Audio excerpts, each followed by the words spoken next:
All right, so right now, guys, we're here at the infamous, the untouchable Brooklyn Bridge with the untouchable True School Sports Empire, your boy BT. And listen, man, just wanted to come here and do this video with a nice little view here in New York about Jaron Ennis. You know, shout out to Boots, did his thing, he got what is to this point in his career, I feel, and y'all can feel free to agree or disagree in the comments, but he got what I think is the signature performance of his career so far, the signature win of his career thus far against Xander Zayas. Great fight.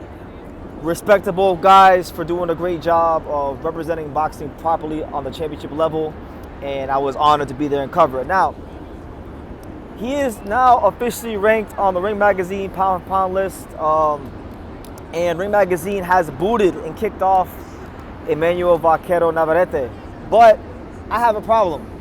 I have a problem with the list because there's two guys on the list that I feel should not be there, and I'm not saying anything new. So if you're feeling offended, if you're feeling like, oh, I'm hating on fighter A or fighter B for said reasons, no. I was saying this before Xander and Boots even fought, and I would have had this opinion. Oh my God, insects flew in my neck.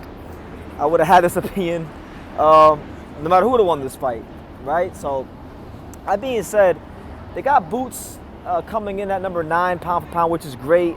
Shout out to him for getting his recognition, but they're leaving Oscar Collazo there at 10.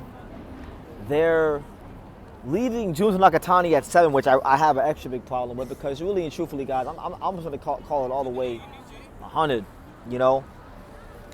Collazo should not be on the pound for pound list. He is openly ducking Pedro Tajaron, and I don't tolerate that. And on top of that, really, I mean, he's fighting in a weight class that is, you know, thin in terms of the amount of fighters it has. So if you're not going undisputed and really just outright showing that you're the best guy in the division by going undisputed, then I don't feel like you've done enough to really warrant being top 10 pound for pound. And truth be told, I'll tell you guys this about Oscar Collazo. Good fighter, I like him. Angel Leo is a better fighter than him pound for pound right now, and I don't even got Angel Leo top 10 pound for pound. He got better wins. He's more accomplished. Like, I'm not trying to hear none of that stuff. So, yeah, I think you know, at least they got Boots over Collazo, but Collazo shouldn't even be on the list in the first place. And then Junta Nakatani should not be above Jaron Ennis.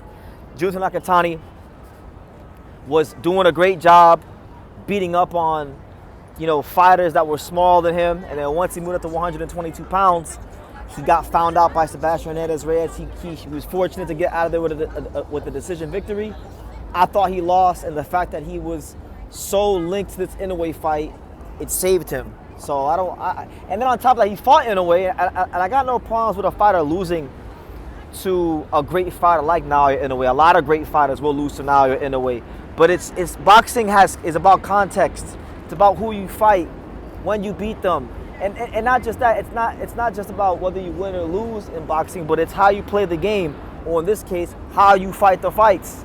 And Junta Nakatani, when he was tasked in his biggest fight in his career, he put his hands in his pocket for 7.5, 8 rounds, and I can't rock with that. So for me, he can get back on the pound for pound list very quickly with the win over against a guy like Ramon Cardenas, but based off his last 2 performances or lack thereof, he should not be on the pound for pound list, and he definitely shouldn't be above no damn Jaron Ennis, who, whether you hate him or love him, critique him or whatever, and you guys know I've had my fair share of critiques, but his last 2 fights, this is the objective truth.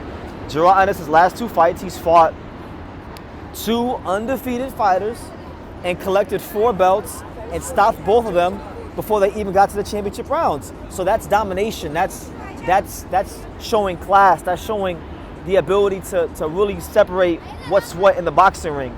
Junta Nakatani is not doing that. Oscar Collazo is not doing that. Therefore, they shouldn't be on the same list as Jaron Ennis. That's just my opinion. And I think if you're asking me which 2 guys would I have on the pound for pound list above those guys, Junto and Collazo, I would say, in my opinion, Emmanuel Navarrete and O'Shaquie Foster. You know, Navarrete has been very good for a very long time. He was just on the pound for pound list. They booted him off to put Boots on, but they kept Junto and Collazo on, which is wrong. And as far as O'Shaquie Foster, this is a guy that lost some fights early in his career. He's had a good run at 130 pounds. still searching for that big time fight at 130 pounds with Vaquero, as well as Shakur.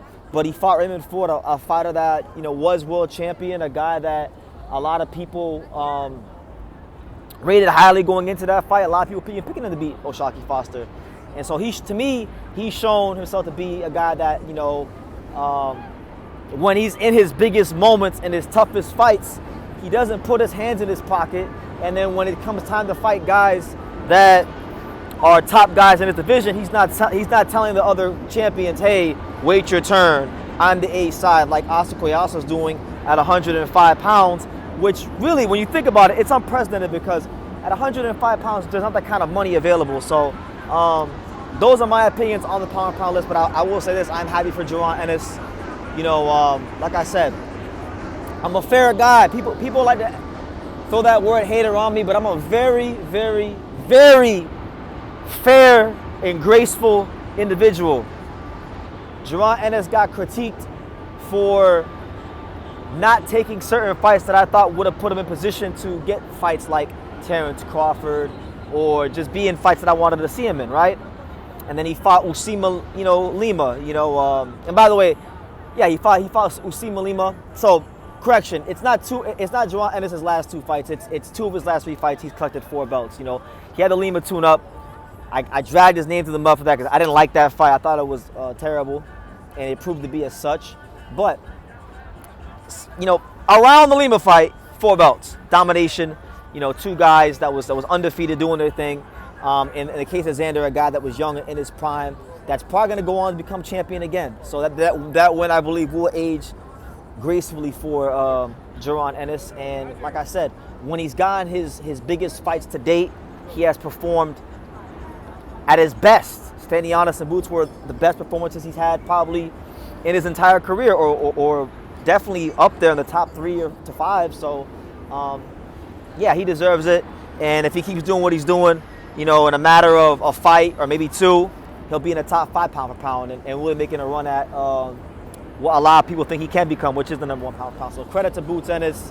Shame on Ring Magazine for taking off Vaquero Navarrete, but then leaving on Junto Nakatani and Oscar Collazo, 2 guys that really should not. Who I like don't get it twisted. Don't get it, you know, fucked up and say, oh, BT, you're hating on Oscar Collazo because you're a self-hating Puerto Rican.